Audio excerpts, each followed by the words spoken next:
Given below are two statements. ठीक है, ये कुछ डेटा दिया हुआ है, उसके बाद स्टेटमेंट दिए हुए हैं। बोला क्या है, 1 molar aqua solution each of इसका एंड इसका are electrolyte using inert electrodes, और इनके रिडक्शन पोटेंशियल्स दिए हुए हैं सबके। और विद इंक्रीज, अब स्टेटमेंट में क्या है, increasing potential the sequence of deposition of metals on the cathode will be this. देखिए डिपोजिशन ऑन कैथोड मतलब क्या है, देखिए हमेशा कैथोड पर आपका होता है रिडक्शन, ठीक है, ये ध्यान रखना, और एनोड पे होता है आपका ऑक्सीडेशन। ठीक है, नहीं पता था तो याद रखना। अब रिडक्शन फॉर एग्जांपल अगर मैं Ag+ की बात कर रहा हूँ तो अगर एट कैथोड रिएक्शन क्या हो रही होगी, इसने इलेक्ट्रॉन लिए और Ag। सिमिलरली Hg2+ ने 2 इलेक्ट्रॉन लिए तो Hg, एंड हेंस Cu का और इस बाकी का अगर पॉसिबल है तो अब ये पूछ रहे हैं कि कौन सा पहले डिपॉजिट हो जाएगा, ऑर्डर बताओ है। देखिए जो ये इनके रिडक्शन पोटेंशियल दिए हुए हैं इसी के अकॉर्डिंग डेटा हो जाता है। देखिए E0 जो ये रिडक्शन पोटेंशियल्स हैं, ठीक है, ये जितना ज़्यादा होता है E0 रिडक्शन, उसका रिडक्शन होना उतना ही ईजी हो जाता है, ईज ऑफ रिडक्शन उतनी अच्छी हो जाती है। और जिसका ईज ऑफ रिडक्शन बहुत अच्छा है वही ऑक्सीडाइजिंग एजेंट बहुत अच्छा होता है।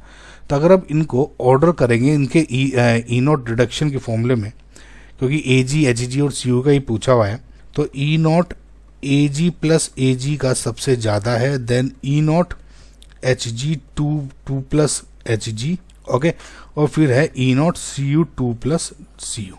अगर देखेंगे तो इसमें 0.80 वोल्ट दिया हुआ है, इसका 0.79 वोल्ट दिया हुआ है, एंड इसका दिया हुआ है 0.24 वोल्ट।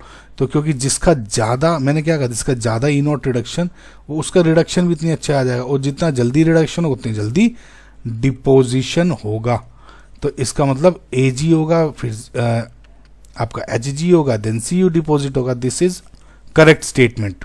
स्टेटमेंट 2 है, magnesium will not be deposited at cathode, instead oxygen gas will be evolved at the cathode.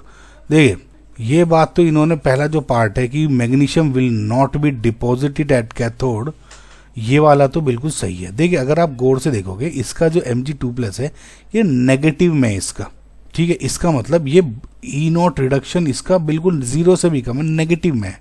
इसका मतलब इसका जो रिडक्शन करना बहुत ही ज़्यादा थोड़ा टफ है, मुश्किल है, करेक्ट, मुश्किल हो गया, यानी इसका E0 जो रिडक्शन होना बहुत मुश्किल है, क्योंकि कैथोड पे तो होगा नहीं।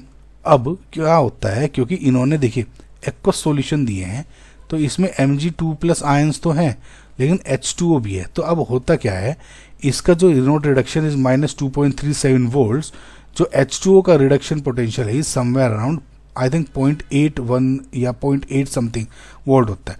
अगर अब इन दोनों के भले ही नेगेटिव हैं, लेकिन अब लेस नेगेटिव किसका हो गया, इसका, ये -2.37 ये समथिंग -0.8 V है, ठीक है। तो क्या होता है कि इंस्टीड ऑफ इसका रिडक्शन ये रिडक्शन हो जाएगा, मैंने क्या बताया, जिसका E0 रिडक्शन सबसे ज़्यादा, तो कैथोड पे रिएक्शन क्या हो जाती है कि जो H2O है उसका रिडक्शन होना हो जाता है, समझना, यानी H2O में इलेक्ट्रॉन्स लेगा और H2 गैस रिजोल्व करता है।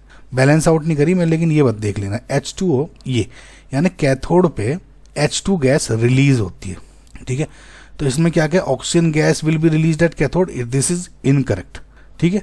तो H2 गैस होते हैं। इनफैक्ट अगर आप एनोड पे देखते हो, एनोड पे एक्चुअली में O2 गैस रिलीज होगी, क्योंकि देखिए अगेन एनोड में भी इस पर H2 का रिडक्शन हो गया ना, इधर H2O क्या होता है, ऑक्सीडाइज हो रहा है टू O2 प्लस अपना H आयंस निकलते हैं, इलेक्ट्रॉन्स, बैलेंस आउट कर लेना, लेकिन ये याद रखना आप, ठीक है, ये चीज कंसेप्ट आपको याद होना चाहिए।